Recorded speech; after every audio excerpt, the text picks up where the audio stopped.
Classique parmi les classiques, le long métrage L'Exorciste, sorti en 1974 et réalisé par William Friedkin, s'est imposé au fil des années comme l'un des chefs-d'œuvre du genre, notamment grâce à un travail subliminal de surimpression de visage et autres apparitions discrètes qui font froid dans le dos. Nombreux sont les films vendus comme étant le nouveau Exorciste, et bien que certains s'en rapprochent parfois, un seul film pour moi est le digne héritier du film culte de Friedkin, et c'est Hérédité.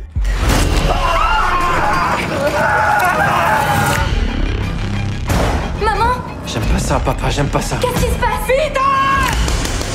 Je t'interdis de me parler sur ce ton. Je suis ta mère! Pitié, arrêtez! Maman, qu'est-ce qui se passe? Arrêtez! Je ne veux pas rajouter de stress à ma famille.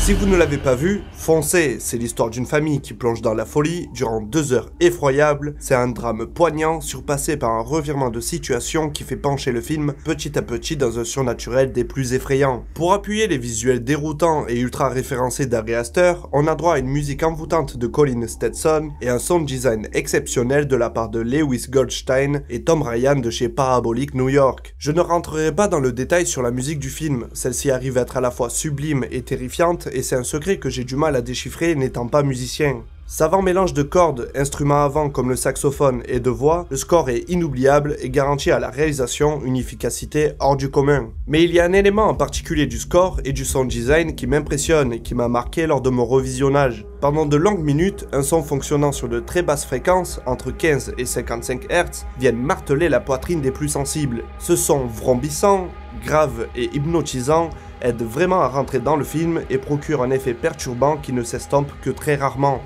Un leitmotiv que le compositeur Colin Stetson a créé avec une clarinette qui personnifie l'entité démoniaque qui hante cette famille. À la limite du traumatisme, certaines séquences du film changent alors de ton sans que l'on se rende vraiment compte de ce qui se passe et beaucoup de choses sont transmises simplement par le son.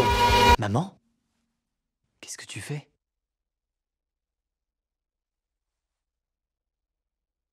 Qu'est-ce qui s'est passé? T'as fait du somnambulisme. On est alors de manière subliminale amené dans un état catalepsique comme c'est le cas pour l'exorciste et ses images infernales. Je suis désolée.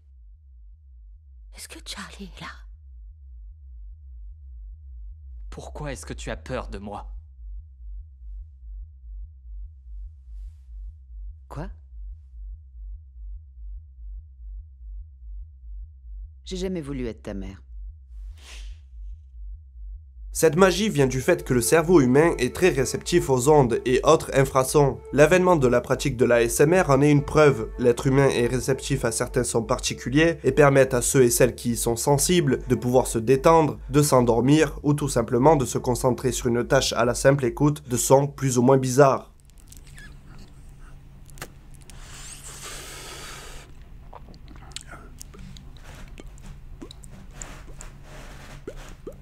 Il y a une science derrière tout ça qui a été découverte à l'origine par Heinrich Wilhelm Dove, un scientifique prussien du 19e siècle, et reprise dans les années 70 par un biophysicien nommé Gerald Oster. Je n'approfondirai pas le sujet car c'est assez complexe, mais en gros, le cerveau humain produit un battement lorsqu'un signal sonore ou son jouet des notes dissonantes arrive dans nos oreilles. Ce phénomène est également perçu si chacun des deux sons dissonants n'est adressé qu'à une seule des oreilles. C'est alors notre système nerveux qui les combine pour réaliser ce fameux battement. En plus de ce battement, le travail du son sur Hérédité est remarquable, alternant très souvent entre de profonds silences et des tensions sonores progressives. Au début, on les remarque à peine, et c'est que lorsqu'on y prête attention que ces sons deviennent dérangeants. Il ne s'agit en aucun cas de jumpscares mal branlés à coups de sons agressifs, violents, venant nous faire sursauter pour rien, mais plus d'une ambiance qui nous fait plonger petit à petit dans l'empathie envers les personnages et nous amène exactement là où Ari Aster et son équipe a décidé.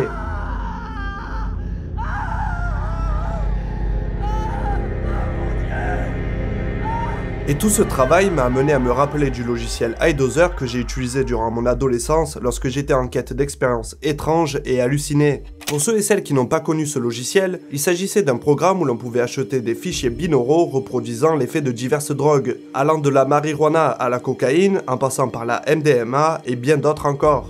Et en plus de toutes ces expériences liées à des substances illicites, il y avait des expériences sonores destinées à nous faire vivre des voyages astraux, des rêves lucides, mais aussi de terribles cauchemars. iDozer n'était pas le seul logiciel disponible pour ce genre d'expérience, mais c'était définitivement le plus connu d'entre eux, provoquant nombre d'inquiétudes par son accessibilité, mais aussi son côté légal. Parce qu'en quelques clics, on pouvait obtenir de la drogue virtuelle reproduisant l'effet de substances illicites.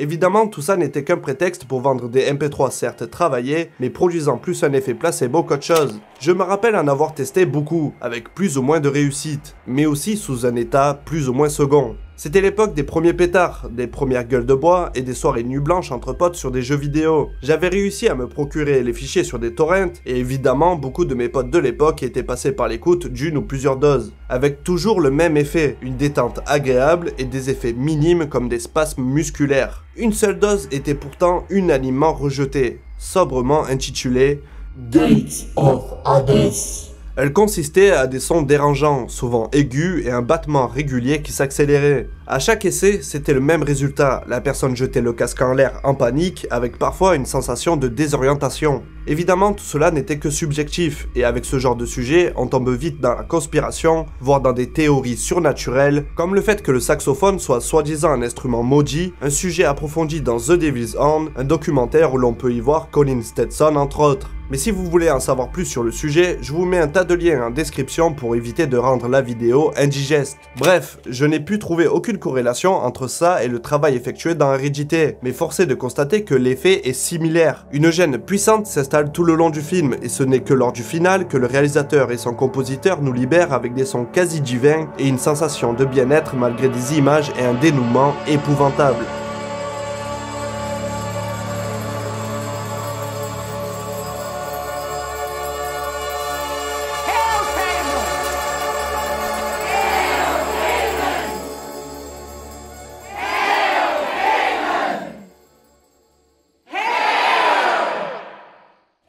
Auparavant, il y a eu d'autres cas de longs métrages utilisant des infrasons pour perturber l'audience, et l'un des plus fameux est celui du film français Irréversible. Gaspard Noé et son équipe avaient mis des infrabasses pour perturber les spectateurs, qui chez les plus sensibles déclenchera des vertiges, des nausées et une sensation oppressante très forte. Il avouera pour Enter the Void vouloir mettre ses spectateurs dans un état altéré de la réalité, comme sous drogue, pour un trip vers une nouvelle dimension qu'il aurait lui-même créée. Hérédité rappelle énormément L'Exorciste par son travail presque subliminal à faire travailler le subconscient du spectateur, au risque d'en dérouter plus d'un et même de se mettre à dos une partie du public qui n'est pas réceptive à ce genre d'expérience. Ari Aster changera de procédé sur Midsommar, jouant plus sur des déformations visuelles et des sons plus doux. Et bien qu'il soit très bon, impossible de me faire oublier l'efficacité d'Hérédité, mais aussi et surtout son sound design. Wow. Like, I didn't know I could have almost a panic attack because of a movie. Like, I didn't know. Really? Yeah, no, and it was mainly audio. Yeah, we have this like sub drone that you don't hear so much as you feel it in your stomach. But yeah, it is meant to kind of